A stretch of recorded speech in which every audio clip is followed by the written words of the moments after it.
What if every year, without fail, a storm stronger than the last came to tear apart everything you built? What if your home, your business, and your community faced not an occasional disaster, but a relentless cycle of destruction and recovery? And what if the choice was no longer about how to rebuild, but whether rebuilding made sense at all? This is the dilemma facing millions of people across the world today, and particularly in the United States, as hurricanes grow more frequent and more intense. For coastal residents from Florida to Louisiana to North Carolina, the once rare Category 4 or 5 storm is no longer a once-in-a-lifetime event. It feels like a recurring visitor.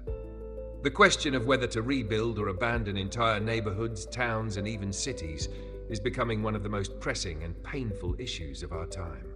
It is a question that touches not only on engineering and economics, but also on identity, community, and the meaning of home. Hurricanes have always been part of life along America's coasts. They bring with them wind, surge, and rain, powerful enough to change landscapes in hours. But historically, the biggest storms were spread out over time, giving communities decades to recover before facing another catastrophic event. In the modern era, that breathing room is disappearing. Climate change is warming oceans, and warmer waters are the fuel that powers hurricanes. Scientists now warn that major hurricanes, those classified as Category 3 and above, are not only stronger, but also wetter and slower moving, dumping record rainfall on regions unprepared for the deluge. Add to this the steady rise of sea levels, and the margin of safety for coastal communities shrinks further each year. Consider New Orleans after Hurricane Katrina in 2005. The city was nearly drowned, but residents came back. Billions of dollars went into rebuilding levees, pumping systems, and neighborhoods. For many, leaving was unthinkable. The city's cultural richness, history, and community ties bound people to the place. Yet for others, the trauma of the flood, combined with economic hardship, forced permanent displacement. Now, with each subsequent storm, from Isaac to Ida, the same question hovers over the Gulf Coast. How many times can a city endure rebuilding before the logic of retreat becomes unavoidable? The same story plays out in Florida. Coastal communities battered by hurricanes like Irma, Michael, and Ian have endured billions in damages, year after year. Some towns like Mexico Beach, Florida, were almost wiped off the map. And yet, rebuilding happens, often in the same vulnerable locations. Federal disaster aid, insurance payouts, and sheer human determination bring communities back to life. But lurking beneath each reconstruction is the specter of the next storm. People rebuild not because they believe the danger has passed, but because they cannot imagine abandoning their homes, their livelihoods, and their way of life. Economics complicates the picture even further. For homeowners, insurance is the lifeline that makes rebuilding possible. But in many coastal states, private insurers are pulling back, unable or unwilling to cover repeated catastrophic losses. Premiums are skyrocketing, deductibles are growing, and exclusions are multiplying. For some, coverage is simply unaffordable. For others, it is unavailable altogether. This leaves families vulnerable, forced to rely on limited government assistance or their own savings to recover. Businesses face similar challenges, with many unable to reopen after repeated losses. As insurance systems buckle, the question of whether rebuilding is sustainable becomes harder to ignore. Policymakers also struggle with this dilemma. Federal disaster aid is expensive, and the costs grow with each passing year. Billions are spent not only on emergency response, but on reconstruction, infrastructure, and housing support. Critics argue that pouring money into rebuilding the same vulnerable areas is unsustainable, and that funds should instead be directed toward planned retreat, helping communities relocate to safer ground. Supporters of rebuilding counter that abandoning coastal cities would be both politically and culturally unthinkable, leaving behind heritage, economies, and identities deeply tied to place. Between these two positions lies a bitter debate over what resilience really means. From a psychological standpoint, the decision to rebuild or abandon is deeply personal. Home is more than a structure. It is memory, family, culture, and identity. For residents of barrier islands, fishing towns, and coastal cities, leaving means severing ties not just with a physical place, but with a way of life. The salt marshes, the seafood, the festivals, the traditions, all of these are rooted in geography. Abandoning them feels like surrender. Yet staying also carries immense emotional costs. The fear each hurricane season, the trauma of evacuations, the exhaustion of rebuilding. Communities caught in this cycle often live with a sense of permanent vulnerability, never fully able to relax, never fully certain of safety. The built environment also plays a role. After each storm, there is pressure not only to rebuild, but to rebuild stronger. New building codes require elevated homes, stronger roofs, and impact-resistant windows. Some communities invest in seawalls, surge barriers, and drainage systems. These measures buy time, but they are costly, and they may not keep pace with the rising power of storms. Critics warn that engineering solutions can create a false sense of security, encouraging rebuilding in areas that remain fundamentally at risk. When protections fail, as they did in New Orleans during Katrina, the devastation is even greater. Social inequality magnifies the dilemma. Wealthier residents often have the means to rebuild, to elevate homes, and to insure against losses. Poorer families, however, may lack the resources to recover. After each storm, disparities widen. Some households rebuild stronger, while others are forced into temporary housing, never able to return. For renters especially, the cycle of displacement can be endless. The question of whether to rebuild or abandon is not equally distributed. It falls hardest on those with the least power to choose. Globally, the same story is unfolding. In island nations in Southeast Asia and in parts of Africa, communities face repeated cyclones, typhoons, and floods. Each time, the choice is the same: rebuild on the same vulnerable land or retreat inland. In some cases, entire villages have been relocated, often with profound cultural consequences. For others, relocation is impossible, leaving populations trapped in harm's way. The dilemma is not just American, it is human, and it will only grow as climate change accelerates. For urban planners and governments, the challenge is balancing short-term recovery with long-term strategy. Should subsidies encourage rebuilding in high-risk zones, or should funds be redirected to safer areas? Should new infrastructure prioritize defense, seawalls, levees, pumps, or retreat, buying land to relocate communities inland? These choices carry political risks, economic costs, and human consequences that are difficult to measure. No one wants to be the official who tells citizens they cannot return home. Yet each year, storms grow stronger, and the costs of denial grow heavier. The cultural memory of storms adds another layer. Communities devastated by hurricanes often rally around the idea of resilience. Slogans like "We will rebuild" or "Stronger than the storm" become mantras of defiance. This spirit can unite people, inspire action, and fuel recovery. But it can also blind communities to the realities of recurring danger. Resilience can become a mask for vulnerability, a way of avoiding harder conversations about whether staying is truly sustainable. At the heart of the debate lies a moral question. What do we owe to places and people repeatedly struck by disaster? Should society continue to invest in defending every coastline, every town, no matter the cost? Or should resources be prioritized, even if that means letting go of some communities? These are not abstract questions. They are immediate, urgent, and deeply emotional. Each storm season brings them to the surface, forcing individuals and societies to confront the trade-offs of living on the edge of nature's fury. The future is likely to see both paths taken. Some communities will double down, investing in defenses and rebuilding after each storm. Others will eventually retreat, whether by choice or by necessity. The map of the future will not look the same as the map of today. Coastlines will shift, cities will shrink, and new inland communities will grow as climate refugees relocate. The question is not whether change will happen, it is whether we will manage it wisely or be forced into it by disaster. As hurricanes grow stronger and more frequent, the dilemma of rebuild versus retreat will only intensify. The choice will be shaped by economics, politics, and identity, but also by the pace of climate change itself. If storms continue to strike with increasing regularity, the balance may tip toward retreat. But until then, millions will continue to rebuild, driven by hope, memory, and the simple need to call somewhere home. The storm season of the future is not just about weather, it is about the human struggle to hold on in the face of nature's relentless power. The question, would you rebuild or walk away, is no longer hypothetical. For many, it is a decision that must be made every year, after every storm, as the winds rise and the waters fall again?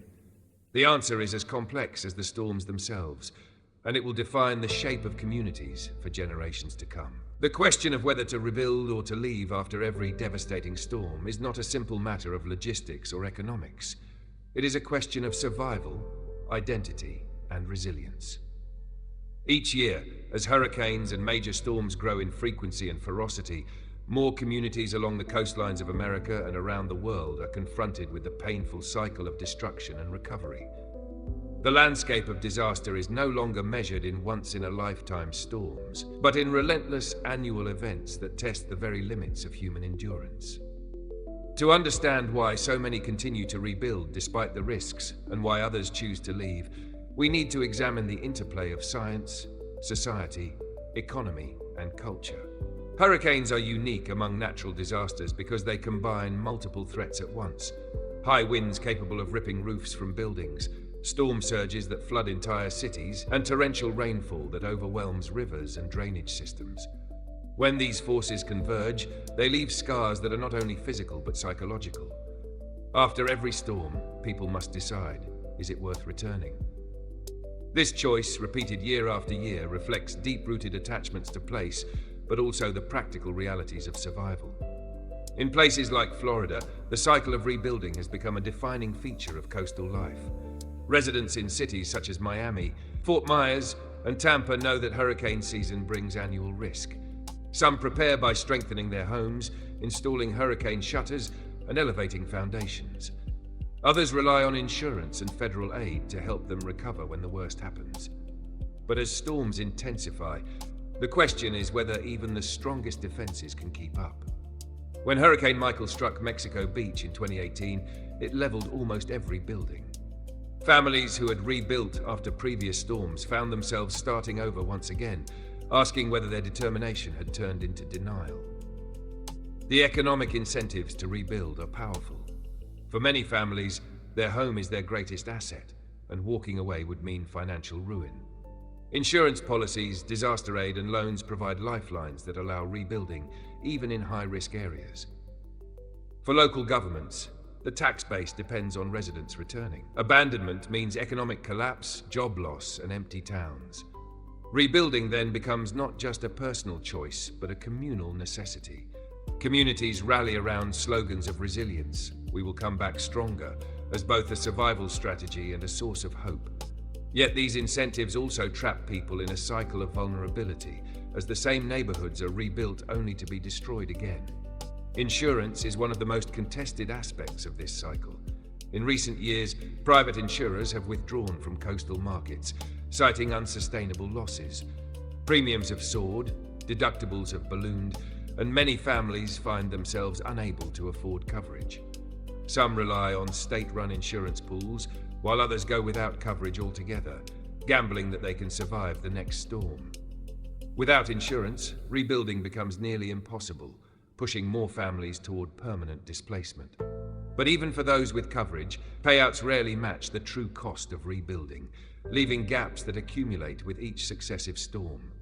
Government aid fills some of those gaps, but it too comes with limits. The Federal Emergency Management Agency, FEMA, provides grants and loans, but they are often slow, bureaucratic, and insufficient. Many families discover that aid covers temporary housing or basic repairs, but not full reconstruction. In communities that face repeated storms, reliance on FEMA becomes a fragile crutch, incapable of sustaining long-term recovery. Critics argue that federal funds should not encourage rebuilding in high-risk zones, but should instead support managed retreat, helping people relocate to safer areas. Yet the politics of such policies are fraught. Telling citizens they cannot return home strikes at the core of freedom and identity, sparking backlash and resistance. Psychology is perhaps the most underestimated factor in this dilemma. Home is not just a structure, it is memory, history, and belonging. People feel rooted to their communities in ways that cannot be measured in dollars. Cultural ties are especially strong in coastal cities with deep histories, like New Orleans, Charleston, or Galveston. These places embody traditions, cuisines, music, and festivals that cannot simply be relocated. Abandoning them feels like erasing identity itself. For many, the trauma of losing a home is compounded by the thought of losing a culture. Rebuilding, even in the face of risk, becomes an act of preservation, a way to hold on to who they are. Yet staying also extracts a heavy emotional toll. Families live in constant fear each hurricane season, their anxiety rising with every storm forecast. Children grow up with memories of evacuations, darkened homes, and flooded streets. Adults suffer stress and depression from the endless cycle of loss and recovery. The emotional labor of resilience is immense, and not everyone can sustain it. For some, the breaking point comes not with the storm itself, but with the exhaustion of rebuilding for the third, fourth, or fifth time. When hope wears thin, leaving becomes the only option. Communities that do choose to rebuild often embrace stronger building codes and engineering solutions. After Hurricane Andrew in 1992, Florida introduced some of the strictest codes in the nation, requiring impact-resistant windows, reinforced roofs, and elevated structures. These measures have saved lives and reduced damages in subsequent storms. Similarly, investments in seawalls, surge barriers, and pumping systems provide layers of defense. Yet these solutions are not foolproof. Hurricane Katrina in 2005 exposed the vulnerabilities of New Orleans. Levees and more recent storms have overwhelmed drainage systems even in well-prepared cities. The harsh truth is that no wall or code can offer absolute safety in the face of escalating storm intensity. The issue of inequality runs through every aspect of this dilemma. Wealthier families often have the resources to rebuild stronger, buy insurance, and evacuate safely. Poorer households, particularly renters and those in mobile homes, face disproportionate risks. They are more likely to live in vulnerable areas, less likely to have insurance, and less able to recover after losses. For them, storms can mean permanent displacement, creating waves of climate refugees within the United States. After each storm, disparities widen. Affluent neighborhoods rebound while low-income communities struggle to survive. This inequity makes the question of rebuilding versus leaving less about choice and more about circumstance. The cultural narrative of resilience adds complexity. After every major hurricane, media coverage highlights communities vowing to rebuild. The image of strength and determination is celebrated as a hallmark of American spirit. But resilience can also mask vulnerability, creating a cycle in which communities are praised for bouncing back, while the root causes of their risk remain unaddressed. True resilience requires more than rebuilding. It requires addressing the structural inequalities, economic incentives, and environmental changes that perpetuate the cycle. Globally, the same patterns emerge. In Bangladesh, coastal communities face annual cyclones and flooding, yet many remain bound by poverty and cultural ties. In the Pacific Islands, rising seas threaten entire nations, forcing debates about relocation versus preservation of identity. In Mozambique and the Philippines, repeated cyclones test communities with limited resources to rebuild. These examples show that the dilemma of rebuild or retreat is not unique to America, but is a global challenge of the 21st century. Planners and policymakers now speak of managed retreat, the deliberate relocation of communities away from vulnerable areas. In theory, it offers a rational solution to an escalating problem. In practice, it is politically and socially fraught. People resist leaving their homes, and governments struggle to fund and organize large-scale relocations. In the US, examples of managed retreat exist, such as buyout programs in New Jersey after Hurricane Sandy, but they are limited, slow, and often controversial. Without stronger policies, retreat remains more reactive than proactive, occurring only after repeated devastation forces people to move. The future of coastal living will likely involve a combination of adaptation and retreat. Some areas will double down on defenses, investing in engineering solutions to hold back the sea. Others will gradually depopulate, as insurance becomes unaffordable and aid insufficient. The map of tomorrow's America may look different, with some towns shrinking or vanishing, while others inland expand. The pace of this change will depend not only on the storms themselves, but on how quickly society adapts to the realities of a changing climate.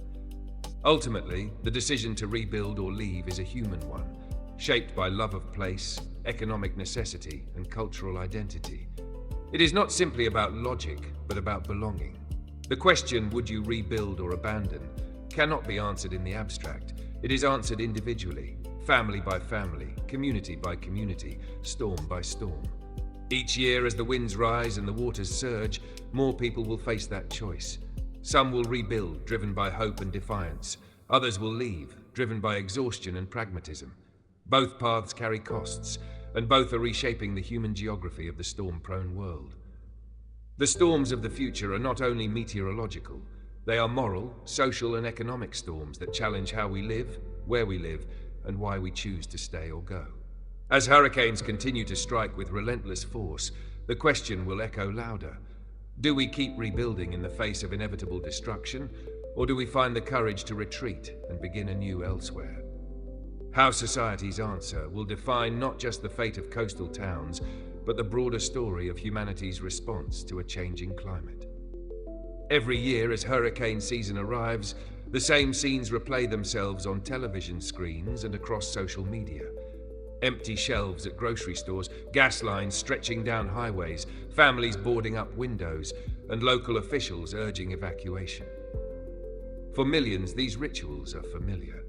But what if the question is no longer how to prepare for one storm, but how to live with the certainty that another will follow in just 12 months' time? What if rebuilding is no longer an act of resilience, but of repetition? And what if the cycle of destruction and recovery becomes so relentless that entire communities must confront the hardest question of all, whether to stay or to leave? The choice between rebuilding and abandoning storm-prone areas is becoming one of the defining dilemmas of our era. Along the Gulf Coast in Florida and across the Atlantic seaboard, the rhythm of life is being set not by seasons but by storms. A hurricane may wipe out neighborhoods, devastate local businesses, and flood schools and hospitals. Yet within weeks or months, bulldozers arrive, new foundations are poured, and families return. For some, this is a story of hope and determination. For others, it is a story of denial, a refusal to confront the inevitability of future storms. The truth lies in a complicated middle ground, where economics, culture, and psychology collide with science and climate reality. One reason people rebuild is economic. For most families, a house is the single largest investment they will ever make. Walking away after a storm would mean losing not only a home, but also financial security. Insurance payouts and federal disaster aid make rebuilding possible, and these systems have long encouraged residents to return. Yet those systems are under immense strain. Private insurers are withdrawing from hurricane-prone states or hiking premiums to unaffordable levels. Government-backed programs offer some relief, but payouts are often delayed, partial, or insufficient. For many homeowners, rebuilding is not truly a choice. It is the only way to protect their financial stake. But this logic creates a trap. The same families rebuild in the same vulnerable places, only to face devastation again. Another reason is identity. Coastal communities are not just collections of houses and businesses. They are cultures. Think of New Orleans, with its jazz, its cuisine, its parades, and its deep historical roots. After Hurricane Katrina in 2005, many said the city should not be rebuilt. But for residents, leaving was unthinkable. To abandon the city would be to abandon its soul. Across Florida and the Carolinas, small fishing towns and barrier island communities face similar choices. These places are defined by their geography and traditions. For families whose ancestors lived on the same land for generations, leaving is not an option they are willing to consider, no matter how many storms come. For them, rebuilding is not about resilience, it is about survival of identity. Psychology also plays a powerful role. Humans are wired to hope. After each disaster, survivors tell themselves that the next storm will not be as bad, or that new levees and codes will keep them safe. Communities rally around slogans like "stronger than the storm" or "we will rise again." These mantras provide strength, but they can also create a dangerous illusion of safety. When homes are rebuilt slightly higher or roofs are reinforced, people believe they are prepared. Yet climate change is rewriting the rules, producing storms more intense and destructive than infrastructure was ever designed to handle. Hope without adaptation becomes a gamble with nature, and nature is winning more often. The science is clear. Warmer oceans are fueling stronger hurricanes, sea levels are rising, and rainfall from storms is increasing. What once was a 100-year storm is now a once-a-decade event. In some places, catastrophic storms hit in back-to-back years. This new normal challenges the very logic of rebuilding. It forces communities to ask whether staying is truly sustainable or whether relocation, once considered unthinkable, is now inevitable. Managed retreat, the idea of deliberately moving people away from high-risk areas, is being debated more seriously. Yet the politics of retreat are explosive. No mayor or governor wants to tell citizens to abandon their homes, and no family wants to hear that their town has no future.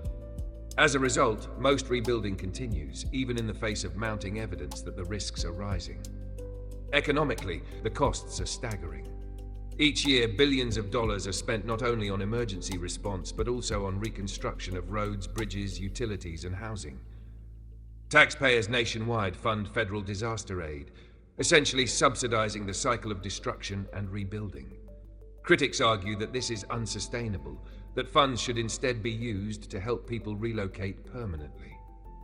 Supporters counter that America cannot simply abandon its coasts, which are home to vital ports, industries, and cultural treasures. The clash between these positions reflects a larger tension between short-term recovery and long-term adaptation. Social inequality magnifies the problem. Wealthier families often have the resources to rebuild stronger and faster, to evacuate when necessary, and to recover from losses. Poorer households, however, face greater obstacles. Many live in older, more vulnerable housing without insurance. Evacuations may be impossible due to lack of cars or money for hotels. For these families, each storm deepens the cycle of poverty. They may want to leave but cannot afford to. They may want to rebuild but lack the means. Inequality turns storms from natural disasters into social disasters, exposing and widening the gap between those who can bounce back and those who cannot. Globally, the dilemma of rebuild or retreat is not unique to America. In Bangladesh, coastal villages are rebuilt again and again after cyclones, even as sea levels swallow farmland. In the Philippines, typhoons devastate towns every year, but cultural and economic ties keep families from leaving. In the Pacific Islands, entire nations face existential threats as rising seas make relocation inevitable. The question of whether to stay or go is universal in a warming world, and the answers are always complex. Technology and engineering offer partial solutions. Elevated homes, seawalls, surge barriers, and improved drainage can reduce damage. After Katrina, New Orleans invested billions in a sophisticated levee and pump system. Florida strengthened its building codes after Hurricane Andrew in 1992, and those measures have saved lives. Yet even the strongest defenses have limits. Hurricane Sandy in 2012 overwhelmed New York City's defenses, and recent storms have revealed weaknesses in even the best engineered protections. Climate change ensures that the goalposts are always moving, forcing constant upgrades and new investments. But technology cannot stop the storms themselves. It can only reduce their impact. So what is the future? In reality, it will be a mix of paths. Some communities will continue to rebuild after each storm, clinging to identity, culture, and hope. Others will slowly depopulate as insurance disappears and aid dwindles. Some towns will vanish or one too many catastrophes, while others will transform, adapting with new codes and defenses. The map of America's coasts will not look the same in 50 years. Lines between land and sea will blur. Some places will survive, others will not. And the decisions we make now, whether to keep rebuilding or to retreat, will shape that future. For individuals, the decision is deeply personal. Some cannot imagine leaving the place they call home, no matter the risk. Others reach a breaking point, unable to endure another round of rebuilding. Both choices are valid, and both reflect the human struggle against forces larger than ourselves. For society, the challenge is how to support these decisions responsibly, balancing compassion with practicality and short-term needs with long-term sustainability. The story of storms is not just about wind and water. It is about who we are, what we value, and what we are willing to risk. Hurricanes will keep coming, stronger and more frequent. The question is whether we will keep rebuilding in their path, or whether we will have the courage to imagine a different future. And that's where you come in. These questions are not just for scientists or politicians. They are for all of us.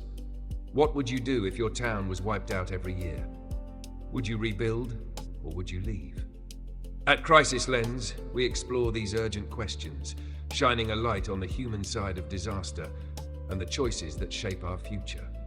If this story made you think, don't stop here. Subscribe to Crisis Lens for more in-depth explorations of the world's most pressing crises. Like this video, share it with friends and family, and join the conversation about how we can adapt to the storms ahead. Because the winds are rising, the waters are coming, and the time to decide is now.